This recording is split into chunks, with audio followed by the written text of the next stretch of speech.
Welcome to Career and Leadership Real Talk, the no-nonsense guide for ambitious managers who want to have more impact and progress their career.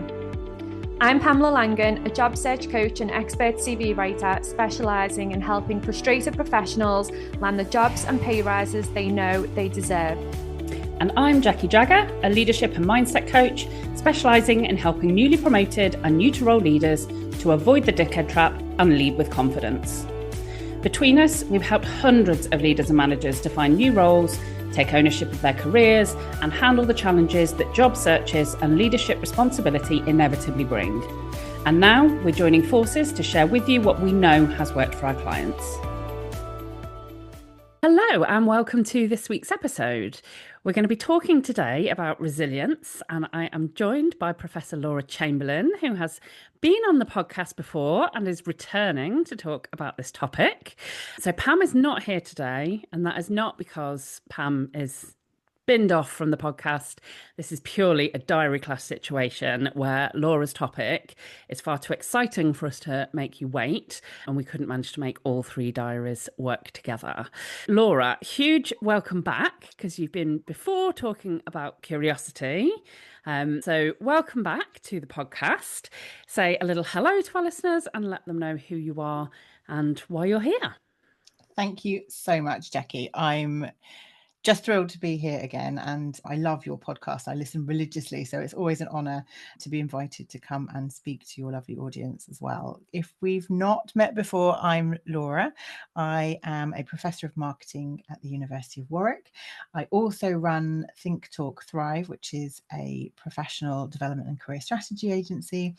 I also run Esteem, which is a business associated with helping marketers and marketing with their capabilities.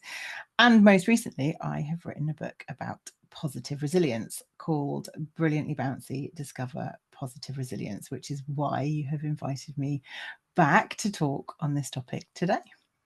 Yes, and I have read this book. So I was fortunate to read it even before it was published and absolutely loved it. So it was always a given that we were going to invite you to talk about this topic, because resilience is so crucial, and it's something that comes up a lot for me with coaching clients, thinking about how they're feeling, what they're struggling with. And as a word, I feel like there's a lot of talk about resilience, but people maybe not necessarily really connecting with some of the conversation around it. And so for me, reading the book just felt like a whole new way to approach the topic, and hence why I was so keen to invite you back. So give us a bit of a flavour then in terms of, where did your passion for resilience as a topic come from? And just, I guess, a bit of a flavour of what kind of you bring to it and how that thinking has been shaped. That's a big question. If we think about the traditional way that resilience is talked about, and in our everyday lives, people talk about things like weathering storms or bouncing back from adversity or pushing through a rough patch. And a lot of the narrative around resilience is actually quite negative. And when I looked into the academic research, I can't help it, I'm an academic, so obviously that's where I go. A lot of the work on resilience has been done looking at people who are experiencing trauma. I have a very personal journey around resilience, which I actually do tell in the introduction, the preface to the book, because I had life throw me some quite significant curveballs at a really pivotal professional moment for me. And my boss once turned around to me and said that I'm the most resilient person that he knows. And because I deal with everything with humour, I think I turned around and I quipped and I said, yeah, like a little cockroach you can't get rid of. And I had subscribed to this really negative narrative around resilience and always associating it with the really big curveballs that life throws at us. And I went away and thought about it, and thought about how I thought about my own resilience, but also how I could really reframe resilience and learn a lot more about resilience, not just in the context of these big curveballs being thrown at us, but in our everyday lives. And I was also seeing in my professional development work a lot of the frameworks, skills frameworks that companies and organizations put out there were really starting to talk about resilience as a skill, and also as something that professionals were needing to develop. And alongside that, there's a professional narrative around people wanting and needing to become more resilient. And so I realized that a lot of people were only thinking about their resilience when life was throwing them a curveball. And I thought about the context that we actually make around roughly 35,000 decisions every day, and most of them are on autopilot. But all of those decisions that we're making are quietly shaping our resilience. And so if we only think about resilience when life's throwing us a curveball or when something really awful happens, we're not actually putting ourselves in the best space to think about and develop and grow our resilience. So I wanted to have a more everyday positive take on the topic of resilience. Yeah, it's so interesting hearing you share that story, because I remember a time in my career where I considered myself resilient at that point. And I think that impression came from I was constantly handling all of these things that were coming at me. And so to me, my definition and how I thought about resilience at that time probably sounds quite similar to your story around the cockroach of, but for me, it was almost, I can take it. I can take whatever it throws. I'm going to still stand here. And there was almost this pride in being able to take all these blows and everything that was being thrown at me. And when I look back and how my thinking around resilience has shifted, and wow, I was probably in one of the least resilient places, least resourced places that I've been in my employed career at that point in time. And yet, in my head, I was proving that I was resilient. So I think it's a really interesting concept for us to play with and explore and see how, for our listeners, their thinking might start to shift on this. So, how would you, in terms of having gone away and done that reflection and started to bring together your thoughts for the book, which is amazing, by the way, highly recommend, have bought for other people. In terms of getting to that point, where is your thinking now? How would you define resilience in simple terms for our listeners? So the way I like to think about our resilience is that it's actually like a dimmer switch. So it's not a light that we just turn on and off. So, something bad's happening, I now need to be more resilient, I'll turn the resilient light on. It's actually a dimmer switch, a lamp on a dimmer switch that's always there, glowing softly in the background, but it's ready to be turned up when you need it. And the thing with a lamp that's on a dimmer switch is that it needs to be fed by electricity. So actually what we need to do, in my view, to build our resilience is to find the source of electricity, the different ways in which we can put electricity into our lamp, so that when we do need to be more resilient, we can just turn it up. And then when we don't need it so much anymore, we can turn it back down. I think I was definitely guilty of thinking of resilience like this switch that I flicked when crisis hit, or when you were talking about needing to be tough. And in the book, I talk about seeing it as this like badge of honor of surviving the really tough times. And actually, when I was thinking about it, I realized that you've got two options. You could either try and build your strength in the middle of a crisis when you're already depleted, or proactively build it during good times so it's available when you need it. And I think because resilience is something that we automatically think about when life throws us a curveball, and a lot of the narrative focuses on this idea of building your strength in the middle of a crisis, when actually that doesn't make any sense. It makes much more sense to see it almost as like a bank account and build your resilience reserves so that when you need them, they're there for you to call on. Yeah, it's so interesting hearing you articulate it in that way, because if I again reflect on my own experiences, there was very much this element, I think, of, like I said, pride for me. And I'm resilient enough to take this, I can handle it. And consequently, there would have been shame or feeling like I wasn't strong enough if I didn't cope with things. And I, again, see that pattern play out a lot with clients, where there is this feeling that if you're not resilient enough, that's your fault. But by the point that you're thinking that, you're normally so depleted. And so I love that idea of that electricity supply, so that you've got that there ready to dial up, as opposed to this feeling of you've just got to roll with the punches and take it and still expect that you can bounce back. So when people are thinking about applying this in a professional context, so lots of our listeners will be in management or leadership roles. The pace of change is huge at the moment in many organizations.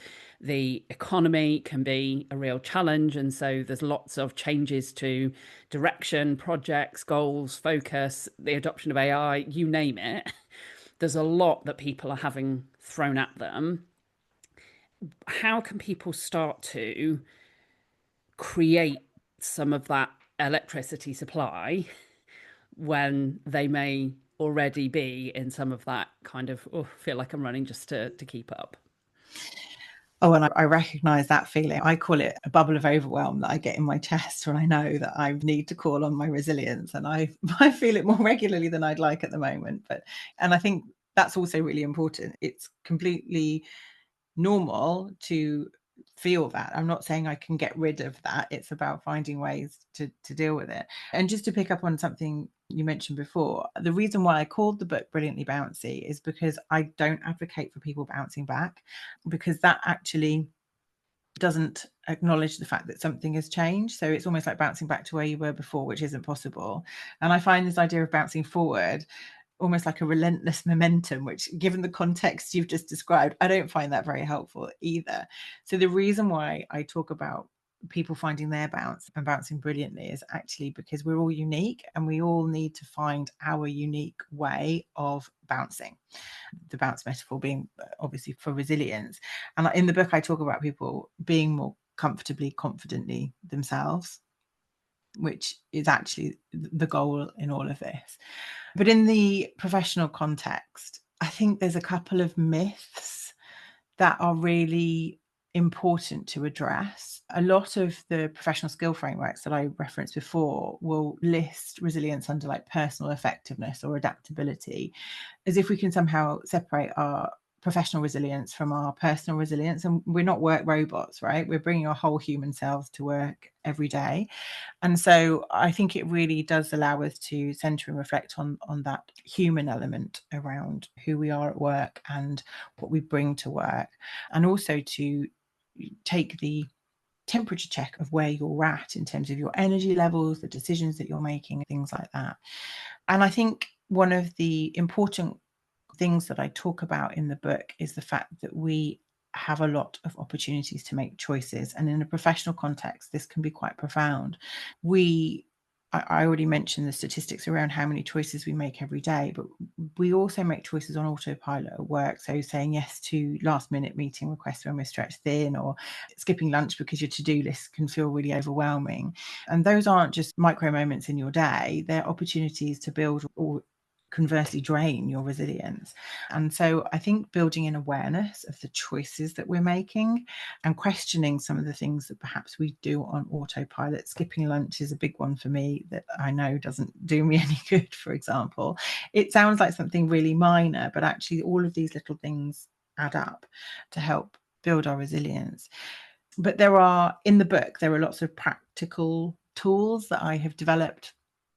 Some are quite small, some are more robust, and there's reflection questions and worksheets that can be accessed through the book. But I talk a lot about the idea of choices and how we can protect our energy. And so having what I call choice anchors, so like pre-decided responses or boundaries or rules that you put in place. But there are other things that people can do in terms of thinking about what energizes them and what drains them in a work context, and that can be people, it can be activities, because actually if we can do more of the things that energize us and less of the things that drain us, then that's a really positive way to build resilience.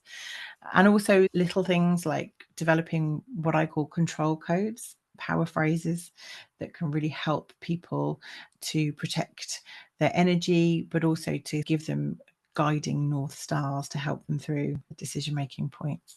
They're some of the practical things, but I think The big one for me is leaning into our strengths. And I know this is a topic, Jacqui, that you really talking about, but I, in the book, talk about the fact that in an ideal world, we need to not just think about what our strengths are, but lean into them and stretch them. And I developed a tool called the Strength Star, which looks at strengths in a slightly different way to help people to think about their strengths away from that list that we all parrot that's contained on our CV, or the things that we say I'm really good at, and really get to grips with what that means for us as individuals. Yeah, I really want to pick up actually on the choices piece that you mentioned. And listening as you were describing it, I was thinking about, I'm pretty full in terms of my coaching roster at the moment.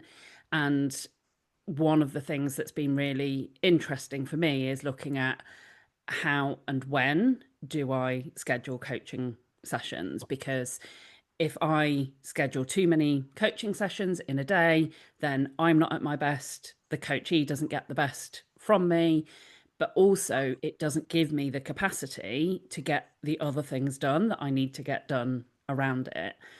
And if I reflect on how that choice now is different for me than it perhaps would have been historically, I think I was very similar to a lot of people, where I was generally at other people's behest. If a meeting request went in and that time was showing as free in my calendar, I felt obliged to accept it, regardless of mentally I may have wanted that time for something else.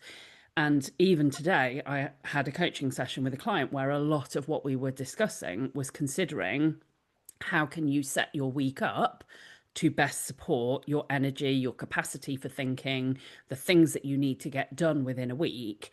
And there were so many more choice points when we explored in detail than that person had originally realised, because it feels like a lot of your diary is probably done to you when you're in a senior role, and you feel like you've got to do all these tasks and you've got to attend all these things. But often you've got more choice than you realise. But because you make those choices subconsciously and habitually based on just what you've done before, I think when people start to consider those elements and what they can make conscious choices of, there is a lot of opportunity to make choices differently that perhaps they hadn't realised first. I think there's 2 points there. One is like what's in your control and what's not in your control is really important. But in the process of actually writing the book, I made a lot of people around me laugh quite a lot, because I am not a morning person, but I got up at 4:00 in the morning to write the book for a couple of hours before my family woke up. And I did that for 7 days a week. And this is not something that I advocate for everybody, but it was the result of me doing a lot of work around my own productivity and understanding myself. And I actually talk now about the fact that I don't subscribe to time management. I subscribe to the idea of energy management and knowing when I'm at my best to do the kind of work that is for different kinds of work. So for me, if I want to do deep thinking, creative work, I need to find uninterrupted time in the morning. I am not, if I absolutely have to, then of course I can, but I am best doing that kind of work in the morning, particularly early morning. And if I look back and think about 25-year-old me would be recoiling in horror right now at the thought of me saying I'm a morning person who get up this early. And it's not for everybody, okay? And the other thing I would also say around that is, because people are probably pulling faces and recoiling in horror themselves, I don't get up really early in the morning to do admin. I don't get up in the morning to write my emails. The thing that meant I got out of bed consistently to do that work was working on a project that I really wanted to do and I really believed in. So it was almost like my special time to get the thing that was so important to me done. And of course, writing a book is a bit of a passion project. So it's not exactly the best example. But with the energy management piece, it's so useful to think about your ebbs and flows and what works for you when in the day. Of course, I can't always control in my full-time role when people require meetings of me. But if somebody says to me, can we have a meeting? I will shoot back and say, yes, and offer them times after 2:00, because generally that's my best time for meetings. I also try and build in buffers. So I generally try to have a 45-minute meeting, but I block the hour to give myself a 15-minute buffer at the end of the meeting to get things off my desk straight away that are outcomes or outputs of that meeting that are easy for me to deal with. Or if they're bigger tasks, I then put them onto my to-do list and figure out when I'm going to do them in my day. But I have 2 young children, and so I finish work at 5 o'clock. I go to pick up my children, and then I am done for the day. I don't now try and work in the evenings unless there is something so super important happening, because my best time is first thing in the morning. I was also finding just random information that people might find useful. I was finding that if I was working in the evening and I was at a screen, I wasn't sleeping as well. So by having that finish of my day earlier than it initially was comfortable for me, I have found that over time I do go to bed earlier, but by not being in front of a screen in an evening and working in an evening has really helped me in terms of the quality of my sleep, and then enabling me to have this pattern of working. I'm not saying that everybody has to work in the same way, but it took a lot of reflection and consideration in terms of thinking about what works for me right now. And I use that term right now really purposefully because my children are 4 and 1. They don't sleep the best. As my family commitments, my work commitments, and various things change, that pattern will change as well. But I'm self-aware and open to it changing and figuring out what will work best for me at any particular point in time. And that's been a real game changer for me.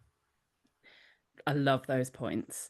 And we've got a whole episode actually on managing energy rather than time. So we'll link to that in the show notes, because as a fundamental principle, I think it's so key and so different, again, to what people have often assumed that they needed to do. And you've got a finite capacity in terms of time, but your energy management can allow you to deliver far more or far less from the same amount of time, depending upon how you go about it. So yeah, completely echo what you're saying. There's so many other points that threads that I could follow from what you talked about. But one question that I have around resilience is, within organizations, people are leading and managing teams. There are, beyond that, functions, divisions, whole organizations. How can resilience start to play out differently beyond just the individual? So if somebody is leading or managing a team and they've got one or more members of that team where they know that there is going to be some pressure, there's going to be some pinch points, or maybe there already is, how can you start to translate this for teams rather than just individuals?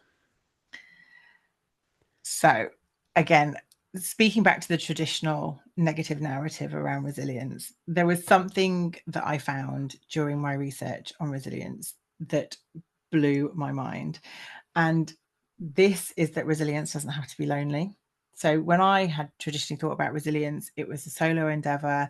It was something that was down to me. And you were talking then about how you felt about it when you felt you were taking all these blows, as it were, and I can be strong and I can withstand all this stuff that's happening to me. And we automatically think that's something we have to weather alone.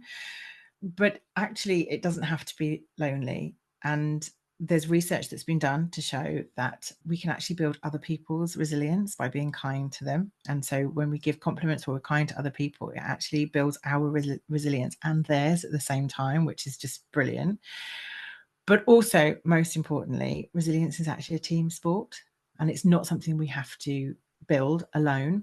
And there's lots of elements around this that I cover in the book, but I think the one that really sticks with me is the phrase that someone that I know's granny once said to me, which is friends should be like radiators and not drains. And that applies very much in personal lives, but it applies so powerfully to teams. And it's this idea of how we can find ways to be reciprocal and give other people energy. And this isn't about people's necessarily their sort of natural state, whether they're an energetic person or a more, I call them more Eeyore kind of people. It's not about that at all, but it's about how we can actually create radiator culture in teams, how we can think about the interplay of different personality types or people within teams, and think about how we can actually create like a structure around the team that actually allows people a bit of a playing field to support one another and to therefore build teams' resilience. That's so interesting to hear. And again, reflecting on my experiences, I guess when I look back, I feel actually really fortunate that I think in a lot of professional contexts, I was part of that kind of team support network. And the situation that I was describing earlier, I was more individualistic in that role. So I was involved in quite a lot of cross functional projects and had some really solid internal relationships. But I didn't have the same sense of team and that radiator energy that you're describing that I've perhaps had in other roles and at other times, where I was then better resourced through that support. And I think there's also something, isn't there, in that sense of, one of the things that I find quite difficult and have found quite difficult in my career is asking for help. And I think there's a sense often with people who pride themselves in their strength and their ability to cope with things, that it often doesn't occur to them to ask for help, and other people may not perceive that they need it. But when you have more of that tighter network and more of that collaborative sense of the interconnectedness, that you don't necessarily need to ask for it. People pull together and it happens. There is a support network that is there where it happens naturally. And so if I reflect on my experiences, I'm, oh, that makes sense of the teams where I felt very supported versus where it was more individualistic.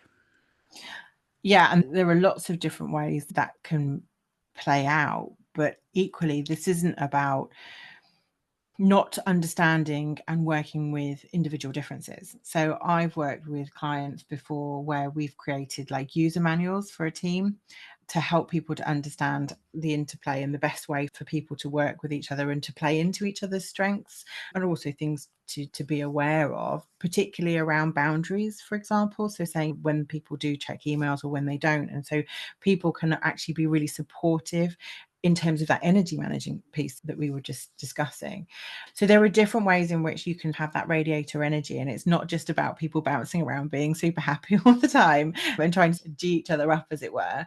There are lots of really practical small ways that people can support each other and have that radiator culture. And it can also be learning time. So sharing articles, it can be finding ways to have conversation points within the team around topics that really matter. There's lots of things there. I call those opportunity pockets, finding those micro moments to engage with different things or different learning. And I think there's a lot there that can be explored in terms of helping teams to develop this culture of resilience. Again, I'm reflecting on work that I do with clients. So that user guide type approach that you describe is also something that I've used with teams, both teams that I've been a part of and led, and also when I've worked with clients.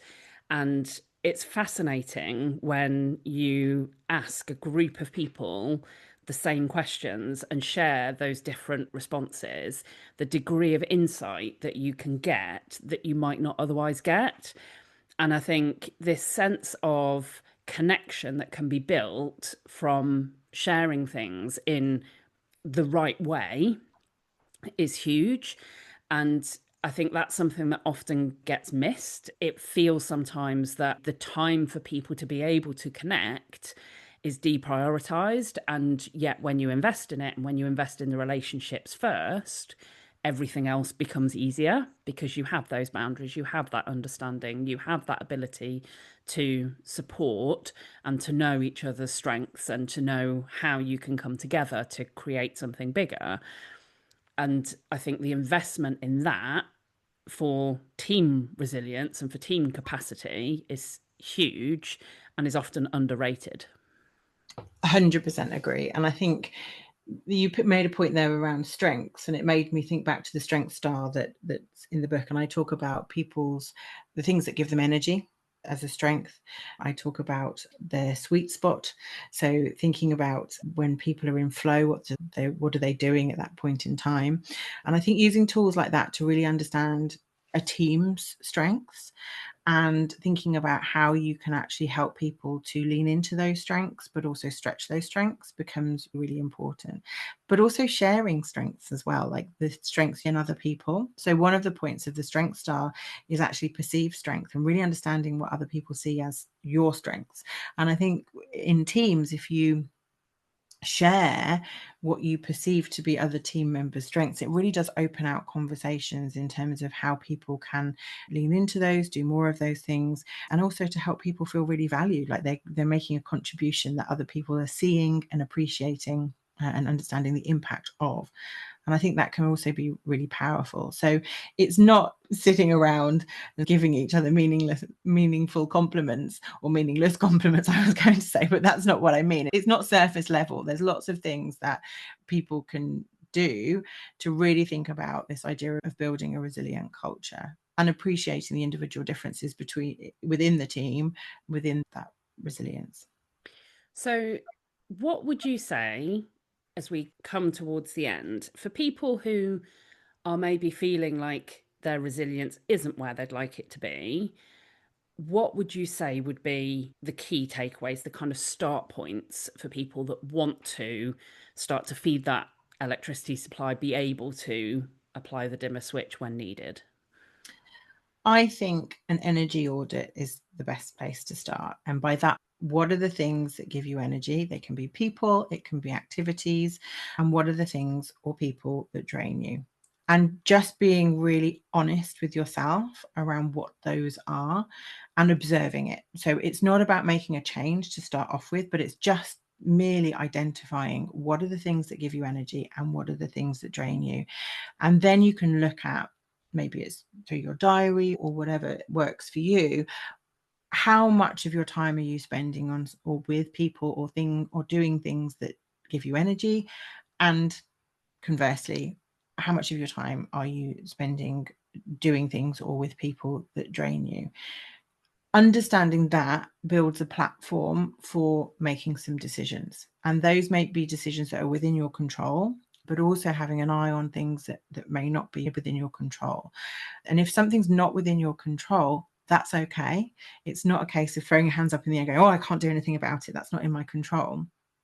It's about understanding then where you do have control and where therefore you have the opportunity to either put in boundaries or to facilitate change or to have conversations with other people that may be helpful. But the first point is not to rush to action. It is actually taking stock, and almost this idea of an audit is the first point of call. But I find that idea of energy as one that's really powerful, just to think, oh, no wonder I'm not feeling particularly great at the moment. I'm spending a lot of time doing things that potentially drain me. Or it may be I'm not feeling particularly resilient at the moment, but I'm also not spending time doing things that particularly drain me. So where is this disconnect coming from? And it just allows that thought process around identifying your resilience landscape at this point in time. And then what next then? So people have done that audit and have taken stock. Where would they go next?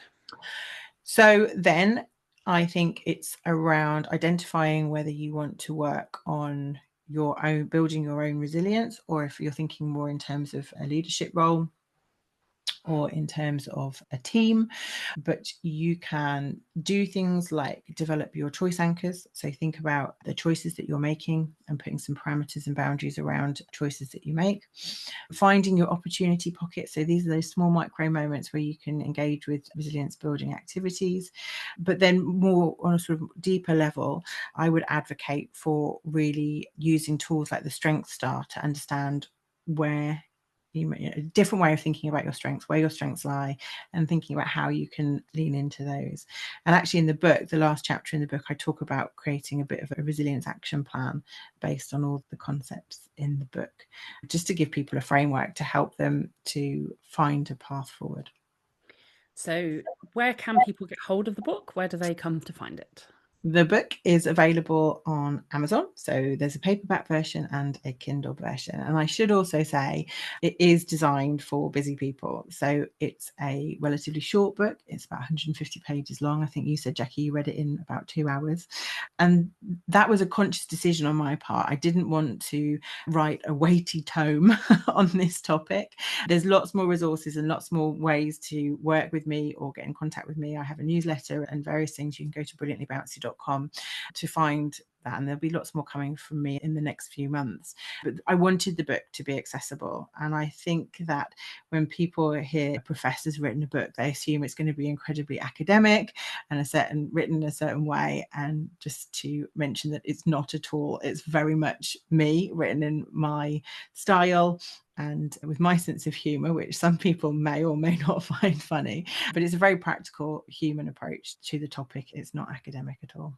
And I can absolutely vouch for that. And our listeners will know we are very much about the practical on this podcast, very much about what can you take away. And that, for me, was what I really loved about the book. It was so accessible in terms of time. It didn't feel like a huge commitment, but also there are just so many simple practical exercises that are not going to take you hours and hours to do, but will really make a difference. And I know you've had incredible feedback from people that have been putting those into place.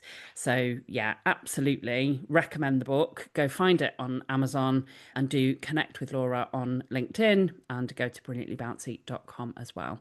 Laura, thank you so much for joining me. It's been amazing to get to talk through all of this, and I feel like the conversation has gone in many and varied directions. But yeah, I really hope that for our listeners, you're able to take some of those practical elements and hopefully start to reframe how you might want to consider resilience and how you might want to build it for yourself and for your team. As ever, thank you so much for listening, and we'll be back next week with another episode. Exciting news from us. If you're an ambitious leader or manager earning 50k or more and you're ready to take your career to the next level, we have an opportunity for you. Introducing Catalyst Career Club, your secret weapon for unlocking career success. As a member, you'll get access to monthly live training sessions, exclusive job opportunities, and the ability to get personalised advice from us on your toughest career challenges. We've helped thousands of driven leaders like you secure significant pay rises, land dream roles, and thrive in their careers. And now we want to support you in achieving your most ambitious career goals too. Membership is just $6.99 per month with no contract or tie-in. And as a special bonus for being our podcast listeners, you can use the code podcast at checkout to get your first month for just £1. Head over to pamelalangan.com/Catalyst Career Club to sign up now, and we'll see you inside.